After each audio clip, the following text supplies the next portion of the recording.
ನಮಸ್ಕಾರಗಳು. ಜಿಲ್ಲಾಡಳಿತ, ಹಿಂದುಳಿದವರ ಕಲ್ಯಾಣ ಇಲಾಖೆ, ಕ್ರಾಂತಿವೀರ ಸಂಗೊಳ್ಳಿ ರಾಯಣ್ಣ ಪ್ರಾಧಿಕಾರ ಆಶ್ರಯದಲ್ಲಿ ಕ್ರಾಂತಿವೀರ ಸಂಗೊಳ್ಳಿ ರಾಯಣ್ಣ ವಿವಿಧ ಕಾಮಗಾರಿಗಳ ಲೋಕಾರ್ಪಣೆ. ಈ ಕಾರ್ಯಕ್ರಮದ ಸಾನ್ನಿಧ್ಯ ವಹಿಸುವಂಥ ಶ್ರೀ ರೇವಣ ಸಿದ್ದೇಶ್ವರ ಮಹಾಸ್ವಾಮಿಗಳಿಗೆ ನಮಸ್ಕರಿಸುತ್ತಾ, ಕಾರ್ಯಕ್ರಮದ ಉದ್ಘಾಟಕರು ನಮ್ಮ ಮುಖ್ಯಮಂತ್ರಿಗಳಾದ ಸನ್ಮಾನ್ಯ ಸಿದ್ದರಾಮಯ್ಯನವರೇ, ಈಗ ತಾನೇ ಮಾತಾಡಿದಂಥ ಮಹಿಳಾ ಮತ್ತು ಮಕ್ಕಳ ಸಚಿವೆಯಾದ ಶ್ರೀಮತಿ ಲಕ್ಷ್ಮೀ ಹೆಬ್ಬಾಳ್ಕರ್ ಅವರೇ,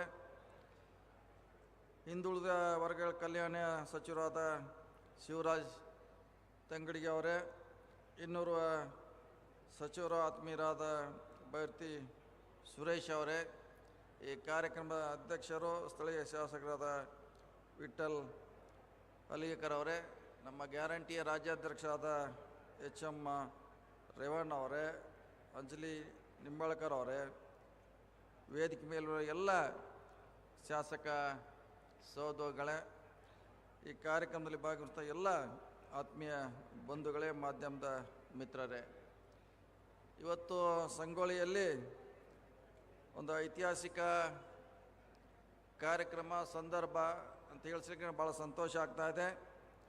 13ರಲ್ಲಿ ಸನ್ಮಾನ್ಯ ಸಿದ್ದರಾಮಯ್ಯ ಹಿಂದಿನ ಸರ್ಕಾರದಲ್ಲಿ ಸಂಗೊಳ್ಳಿಯಲ್ಲಿ ಈ ರೀತಿ ಒಂದು ಕಾರ್ಯಕ್ರಮ ನಿರೂಪಣೆ ಆಗಬೇಕು, ಸಂಗೊಳ್ಳಿ ರಾಯಣ್ಣ ಹೆಸರಲ್ಲಿರುವಂಥ ವಿವಿಧ ಬಗೆಯ ಕಲ್ಪನೆಗಳು, ಅವರ ಇತಿಹಾಸವನ್ನು ಉಳಿಸಲಿಕ್ಕೆ ಅಂದು ಸಿದ್ದರಾಮಯ್ಯವರು ಕನಸು ಕಂಡಿದ್ದರು. ಅದು 10 ವರ್ಷಗಳ ನಂತರ ನಡೆಸಾಗಿದೆ. ಇದು ಭಾಳ ಸಂತೋಷದ ವಿಷಯ.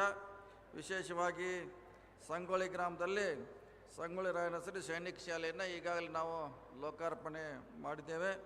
ಸಂಗೊಳ್ಳಿ ಗ್ರಾಮದಲ್ಲಿ ರಾಯಣ್ಣ ಬಾಲ್ಯದಿಂದ ಗಲ್ಲಿಗೇರಿಸುವವರೆಗಿನ ಇತಿಹಾಸವನ್ನು ಸಾರುವ ಸೌರೆಂಬ ಭೂಮಿ ನಿರ್ಮಾಣ, ಸಂಗೊಳ್ಳಿಯಲ್ಲಿ ಕಲ್ಯಾಣ ಮಂಟಪ ನವೀಕರಣ, ನಂದಗಡದಲ್ಲಿ ಸಂಗೊಳ್ಳಿ ರಾಯಣ್ಣ ಗಲ್ಲಿಗೇರಿಸಿದ ಆಲದ ಮರದ ಸ್ಥಳದಲ್ಲಿ ಮ್ಯೂಸಿಯಂ ನಿರ್ಮಾಣ, ನಂದಗಡದಲ್ಲಿ ಸಂಗೊಳ್ಳಿ ರಾಯಣ್ಣ ಸಮಾಧಿ ಬಳಿಯವರ ಕೆರೆ ಅಭಿವೃದ್ಧಿ, ಈಗ ಹಲವಾರು ಕಾರ್ಯಕ್ರಮವನ್ನು ಇವತ್ತು ನಾವು ಲೋಕಾರ್ಪಣೆ ಮಾಡ್ತಾ ಇರೋದು ಬಹುಶಃ ಈ ಜಿಲ್ಲೆಗೆ ಅಲ್ಲ, ಈ ರಾಜ್ಯಕ್ಕೆ ಹೆಮ್ಮೆ ವಿಷಯ ಅಂತ ಹೇಳಲಿಕ್ಕೆ ಭಾಳ ಸಂತೋಷ ಆಗ್ತಾ ಇದೆ.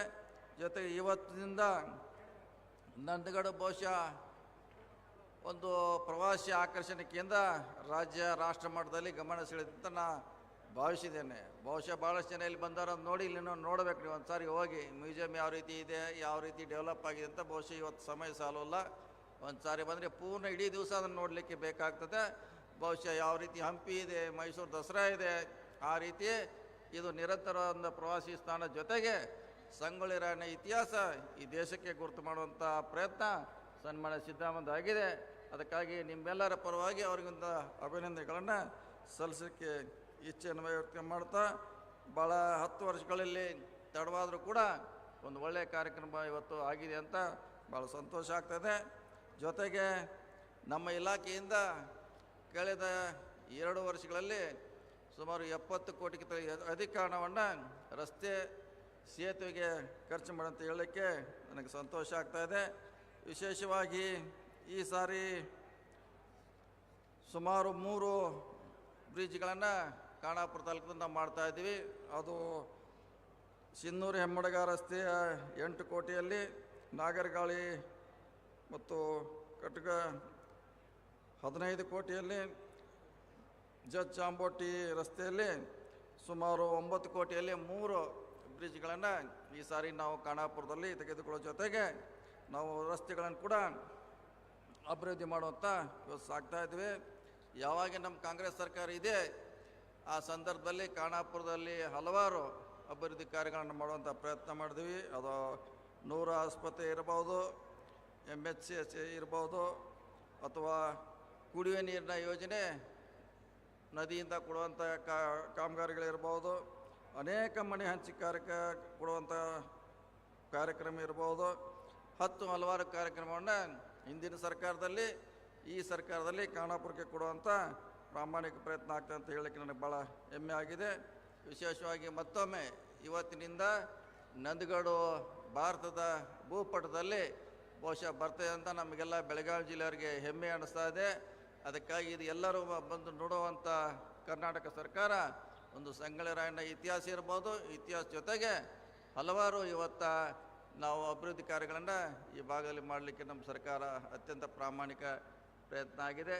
ವಿಶೇಷವಾಗಿ ನಮ್ಮ ಶಿವರಾಜ್ ತಂಗಡಿಯವರು, ರೇವಣ್ಣವರು, ನಮ್ಮ ಅಶೋಕ್ ದಳವಾಯಿಯವರು ಮತ್ತು ಇತರ ಎಲ್ಲ ಅಧಿಕಾರಿಗಳು ಕೂಡ ಭಾಳಷ್ಟು ಪ್ರಯತ್ನದಿಂದ ಇವತ್ತು ಒಂದು ಇತಿಹಾಸವನ್ನು ನಿರ್ಮಿಸಿದ ಕೆಲಸ ನಂದಗಡದಂಗೆ ಹೇಳಲಿಕ್ಕೆ ನನಗೆ ಭಾಳ ಹೆಮ್ಮೆ ಅನ್ನಿಸ್ತಾ ಇದೆ.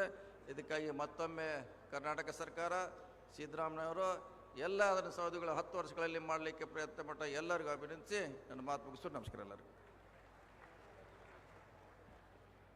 ಧನ್ಯವಾದಗಳು ಸಾಹೇಬರಿಗೆ. ಇದೀಗ ಸನ್ಮಾನ್ಯ ಹಿಂದುಳಿದ ವರ್ಗಗಳ ಕಲ್ಯಾಣ ಇಲಾಖೆ ಹಾಗೂ ಕನ್ನಡ ಮತ್ತು ಸಂಸ್ಕೃತಿ ಇಲಾಖೆ